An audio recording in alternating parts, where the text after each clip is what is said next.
नमस्कार, आप सभी का वीरे टीवी भारत के खास प्रोग्राम में स्वागत है।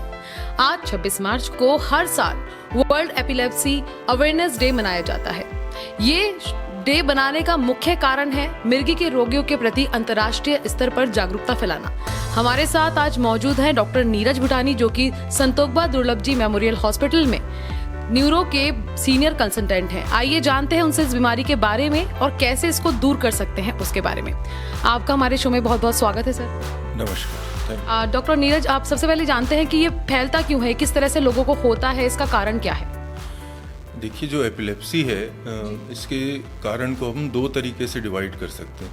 एक तो कुछ कारण होते हैं जो जेनेटिक संरचना जो होती है वो ऐसी होती है कि जिसके कारण से पेशेंट प्रोन हो जाता है एपिलेप्सी के लिए, और दूसरा कारण होता है एक्वायर्ड कारण, जिसमें ब्रेन में कोई भी स्कार बन जाता है, जैसे आपकी हेड इंजरी हुई, स्ट्रोक हुआ, किसी तरह का कोई इन्फेक्शन हुआ या अन्य कारण हुए।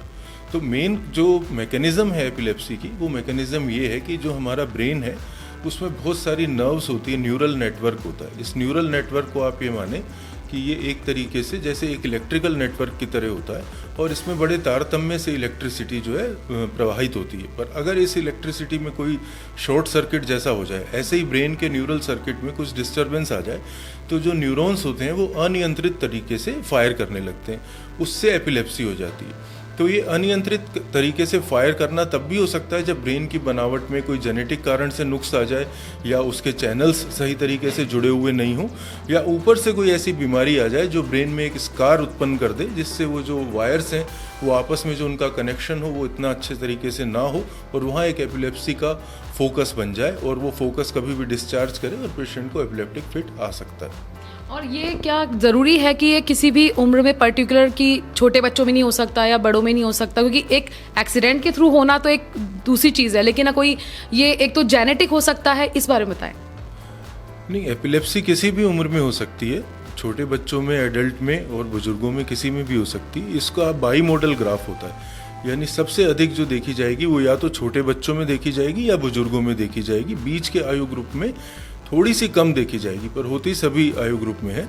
नेचुरली जो बच्चों में जो एपिलेप्सी के कारण होते हैं उसमें थोड़े से जेनेटिक कारण ज़्यादा होते हैं, या दूसरा उसमें एक प्रमुख कारण होता है कि जो जन्म के समय पेरीनेटल इंसल्ट कहते हैं, यानी जन्म के समय बच्चे के ब्रेन में ऑक्सीजन नहीं पहुँचे किसी वजह से, और उसकी वजह से दौरे आ जाएं। तीसरा, बच्चों में कॉमन कारण इन्फेक्शंस भी होते हैं, मेनिंजाइटिस या वायरल एंसेफेलाइटिस। जबकि एडल्ट्स में जो ज़्यादा कारण होते हैं वो एक्वायर्ड कारण होते हैं, जैसे ब्रेन का इन्फेक्शन, न्यूरोसिस्टिस सर्कोसिस, ट्यूबरक्लोसिस, हेड इंजरी। और एल्डरली में जो कारण होते हैं उसमें स्ट्रोक या ब्रेन अटैक जैसे कारण वो ज़्यादा प्रमुख होते हैं। और इसका इलाज दवाइयों से संभव है? किसी तरह की कोई अपन को फिजियोथेरेपी लेनी होती है? क्या रहता है प्रोसेस? नहीं, इसका इलाज तो दवाइयों से ही होता है। इसमें जो हम दवाइयाँ देते हैं उनको हम चैनल स्टेबलाइजर्स या मेम्ब्रेन स्टेबलाइजर्स कहते हैं। तो जो एबनॉर्मल सर्किट्स ब्रेन में बने होते हैं, ये दवाइयों से वो स्टेबलाइज हो जाते हैं। और ये दवाइयाँ अगर हम 3 से 5 साल तक लें और बहुत ज़्यादा अगर एबनॉर्मल सर्किट्स नहीं बने हों, तो हम ये दवाइयाँ कम करके या बंद करके भी देख सकते हैं, क्योंकि एक बार वो सर्किट स्टेबलाइज हो जाएं तो वापस ज़रूरी नहीं है वो एक्टिव हो। तो कई बार दवाइयाँ बंद हो जाती, पर कई केसेस ऐसे होते हैं जिसमें दवाई बंद करें तो दोबारा दौरा आने का अंदेशा रहता है। ऐसे में लाइफ लॉन्ग दवाइयाँ चलती। कुछ मरीजों में ऐसे परमानेंट स्कार्स होते हैं जो दवाइयों से स्टेबलाइज नहीं हो पाते, तो ऐसे मरीज 20 से 30% होते हैं जिसमें एक एपिलेप्सी सर्जरी का ऑप्शन है। तो हम ऑपरेशन करके उस स्कार वाले टिश्यू को या एपिलेप्सी के फोकस को बाकी ब्रेन से सेपरेट कर देते हैं, ताकि या तो एपिलेप्सी उसको हो नहीं, या हो तो वो बहुत माइनर तरह की होकर रह जाए। और अगर जैसे देखा जाता है कि शादी हो जाती है किसी महिला की, तो क्या वो प्रेगनेंसी ले सकती है अगर उसको एपिलेप्सी की प्रॉब्लम है तो? जी हाँ, ये एक बहुत कॉमन क्वेश्चन है और अच्छा क्वेश्चन है।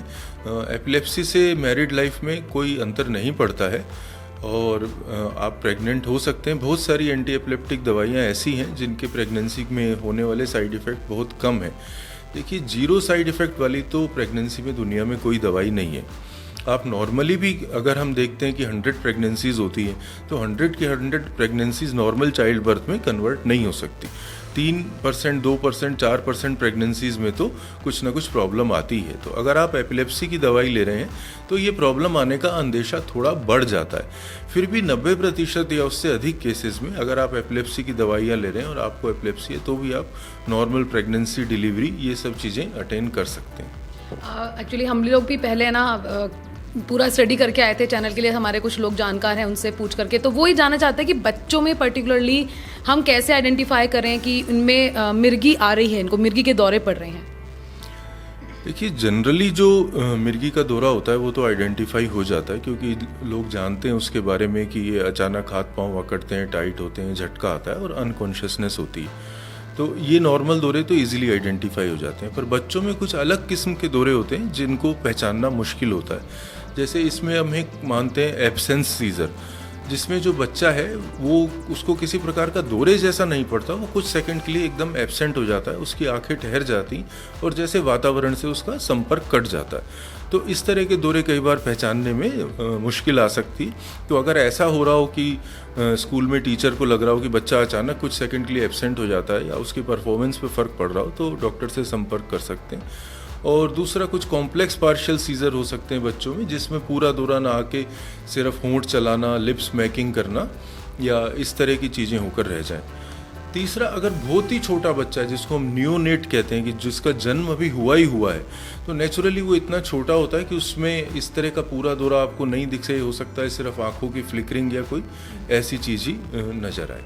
और जैसे एपिलेप्सी किसी हो गया तो हम उसको दवाई दे रहे हैं, लगातार दे रहे हैं, उसके बाद में कैसे पता करें कि अब इनको हॉस्पिटल में एडमिट करने की स्टेज है? आमतौर पे एपिलेप्सी के मरीज को अस्पताल में एडमिट होने की ज़रूरत नहीं पड़ती। एडमिट होने की ज़रूरत 2-3 कंडीशंस में पड़ती है। एक तो जब पहला दौरा पड़ता है मान लो, और 2-3 दौरे एक साथ पड़ जाएं, तो उसमें क्या होता है कि आपको ये मालूम करना है कि ये एपिलेप्सी का दौरा पड़ा क्यों है। और चूंकि बहुत सारे दौरे एक साथ आ रहे हैं तो पेशेंट का कार्डियो रेस्पिरेटरी सिस्टम और सिस्टम अफेक्ट हो सकते हैं, तो हम उनको ऑब्जर्वेशन में रखते हैं। तो इस केस में एडमिट होना पड़ता है। या फिर कई बार लगातार इतने सारे दौरे आ जाएं कि रुके ही नहीं, पेशेंट होश में ही ना आ रहा हो और दौरे पे दौरे आ जाएं, तो नेचुरली उसको एडमिट करना पड़ता है। पर अगर कोई एक आध दौरा ही आया है तो उसके लिए भर्ती करने की ज़रूरत नहीं पड़ती। उसके इन्वेस्टिगेशन हम ओपीडी बेसिस पे भी करा सकते हैं और उस हिसाब से भी इलाज कर सकते हैं। और जिनके एपिलेप्सी की प्रॉब्लम है, लगातार हो रही है, दवाइयों पे भी चल रहे हैं, क्या वो ट्रैवल कर सकते हैं? हाँ, ट्रैवलिंग में कोई दिक्कत नहीं है, बस उनको खुद नहीं ड्राइव करना है, क्योंकि खुद ड्राइव के लिए अगर आपको ड्राइविंग के दौरान एपिलेप्सी आती है तो आपका भी नुकसान हो सकता है और जो और लोग सड़क पे हैं उनका भी नुकसान हो सकता है। अदरवाइज ट्रैवल, अगर वो दवाइयाँ रेगुलरली ले रहे हैं और अपनी नींद पूरी कर रहे हैं तो ट्रैवलिंग में इतनी कोई उनको समस्या नहीं है। और एपिलेप्सी कितने स्टेजेस की होती है, कितने प्रकार की होती है? क्योंकि होता है ना, जैसे फर्स्ट स्टेज, सेकंड स्टेज और कुछ टाइप्स हो जाते हैं, उसके बारे में बताएं। देखिए, एपिलेप्सी को वर्गीकृत करने के या क्लासिफाई करने के कई तरीके हैं। जैसे एक तरीका तो हमने कहा कि एक जेनेटिक है या एक्वायर्ड है। दूसरा तरीका ये होता है कि शरीर के एक अंग में दौरा आ रहा है या पूरे अंगों में दौरा आ रहा है, तो उसको हम कहते हैं कि एपिलेप्सी पार्शियल है या जनरल है। तीसरा तरीका होता है कि अगर एपिलेप्सी के साथ मेंटल एबिलिटीज़ भी अफेक्ट हो रही हैं तो उसको हम कहते हैं कि एपिलेप्सी सिंड्रोम है। तो इस तरह से एपिलेप्सी को हम वर्गीकृत कर सकते हैं। तो कुछ एपिलेप्सीज ऐसी होती हैं जिनके साथ साथ अगर मेंटल एबिलिटी भी अफेक्ट हो रही है तो उनको हम थोड़ा सीवियर तरह की एपिलेप्सी मानते हैं। अब कुछ एपिलेप्सी होती है जिनको हम इतना सीवियर नहीं मानते हैं, कि एक छोटा सा इन्फेक्शन हुआ, एक सिस्ट बना, उससे सीजर आ गया, तो अगर हम उसकी दवाई देंगे तो उम्मीद है कि साल भर के अंदर ही एपिलेप्सी ठीक हो जाए और दवाई बंद हो जाए। और स्ट्रेसफुल लाइफ है आजकल सबकी, तो क्या स्ट्रेस की वजह से भी लोगों को मिर्गी का दौरा पड़ सकता है या वो कुछ और तरह की बीमारी होती है? हाँ, स्ट्रेस इनडायरेक्टली कंट्रीब्यूट कर सकता है मिर्गी के दौरे में। डायरेक्टली तो नहीं कंट्रीब्यूट करता, पर इनडायरेक्टली स्ट्रेस की वजह से अगर आपका स्लीप डिप्रिवेशन है, नींद पूरी नहीं हो रही, तो एक एपिलेप्सी का दौरा बनने की संभावना बढ़ जाती है। दूसरा, स्ट्रेस की वजह से अगर आप अल्कोहल या किसी तरह की ड्रग्स का सेवन कर रहे हैं तो आपको एपिलेप्सी का दौरा बनने की संभावना बढ़ सकती है। तो हेल्दी लाइफस्टाइल तो इसमें इम्पोर्टेंट है कि टाइम पे खाएं, टाइम पे सोएं, तो आपको दौरा आने की संभावना कम रहेगी। और हमारे यूजर्स को बताइए आप एक बार, क्योंकि बहुत बड़ा मिथ मानते हैं मिर्गी को, लोग अंधविश्वास में ले जाते हैं, तो उसके लिए क्या कहना चाहेंगे आप? देखिए, एपिलेप्सी एक ऐसी चीज़ है, इसके साथ अंधविश्वास जुड़ने का मुख्य कारण है कि इसके मैनिफेस्टेशंस, वैसे तो हम हज़ारों सालों से जानते हैं, इंडियन लिटरेचर में भी एपिलेप्सी को अपस्मारा नाम से डिस्क्राइब किया है, वेस्टर्न लिटरेचर में भी हिप्पोक्रेटस ने इसको कब से डिस्क्राइब किया हुआ है, और ये लोग मानते हैं कि भाई ये इस बीमारी है और इसका कारण होता है। पर जैसे कोई एक शुगर की बीमारी होती है, उसके बड़े सामान्य लक्षण हैं, थकान हो रही है, कमजोरी आ रही है, पर एपिलेप्सी का लक्षण है थोड़ा ड्रामेटिक है, क्योंकि जो है मरीज अचानक अनकॉन्शियस हो गया, या उसके हाथ पांव हिले, या चेहरा तिरछा हो गया, तो कोई विकृति सी उनको लोगों को ये बड़ा जल्दी से अंधविश्वास हो जाता है कि कोई ऊपर का देवता आ गया या आत्मा आ गई। तो ये थोड़ा अनफॉर्चुनेट है एपिलेप्सी के बारे में कि इतनी जानकारी इतने हजारों वर्षों से होने के बाद भी लोग अंधविश्वास का पालन कर रहे हैं इसमें। पर यही इसका मुझे कारण लगता है कि इसके लक्षण जो ऐसे हैं वो लोगों को डरा देते हैं, क्योंकि थोड़े नाटकीय लक्षण होते हैं, तो इस वजह से वो तुरंत सोचते हैं कि ये कोई और बात होगी, जबकि ये है एक सामान्य और रोगों जैसा ही रोग, और उसमें भी वैसे ही ट्रीटमेंट चलता है।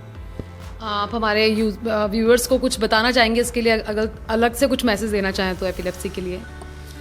नहीं, एपिलेप्सी के बारे में हमेशा अवेयर रहें, और जो एपिलेप्सी के रोगी हैं उनको आप एनकरेज करें, उनको आइसोलेट मत करें, उन पे कोई स्टिग्मा ना लगे, ये चीज़ बहुत इम्पोर्टेंट है। और दूसरा एक चीज़ ये भी महत्वपूर्ण है कि हर बेहोशी या हर दौरा ज़रूरी नहीं है एपिलेप्सी हो, तो आप डॉक्टर से संपर्क करें। कई ऐसी भी बीमारियां होती हैं जो लगती है एपिलेप्सी जैसी हैं, उनमें एपिलेप्सी की दवाई शुरू हो जाती है, पर वो एपिलेप्सी होती नहीं है, सामान्य लो बीपी का होना जैसा हो सकता है। जैसे बहुत सारे लोग होते हैं, जब रात को अचानक कई बार यूरिन करने के लिए कोई उठता है, और अगर उसकी यूरिन बहुत तेज़ लग रहा है, और जैसे ही वो यूरिन पास करता है, ब्लैडर खाली होता है, तो बीपी अचानक लो हो जाता है। इसको मिक्सचुरेशन सिनकोप कहते हैं। तो लोग इसको भी कई बार एपिलेप्सी मान के इलाज शुरू कर देते हैं, जबकि एक ये सामान्य बीमारी है जिसमें अगर आप बैठ के यूरिन पास करें या यूरिन पास करने से पहले पाँव हिला लें तो आपको ये दौरा नहीं होगा। ऐसे ही ओल्ड एज में कई बार हार्ट के कंडक्शन डिफेक्ट्स होते हैं, जिसकी वजह से पेशेंट अनकॉन्शियस हो सकता है, तो लोग उसको भी एपिलेप्सी मान लेते हैं। तो इन चीज़ों में भी सावधानी रखें, और एपिलेप्सी एक बार डायग्नोस हो जाए तो उसका ट्रीटमेंट कराएं, और बस एपिलेप्सी के रोगी को प्रोत्साहित करें, क्योंकि एपिलेप्सी के रोगियों ने पूरे विश्व में काफ़ी कुछ अचीव किया हुआ है, और बहुत सारे अचीवर्स हैं जो एपिलेप्सी के रोगी रहे हैं। डॉक्टर नीरज भूटानी, बहुत बहुत धन्यवाद आपका, आपने हमारे व्यूवर्स को इतनी अच्छी जानकारी दी। Thank you sir. अगली बार फिर मिलते हैं, अभी के लिए धन्यवाद। इस तरह के और इन्फॉर्मेटिव वीडियो के लिए आप VDTV भारत देखते रहें, और इस चैनल को सब्सक्राइब करें, और अपने आप को अपडेटेड रखें मेडिकल फील्ड के बारे में। धन्यवाद।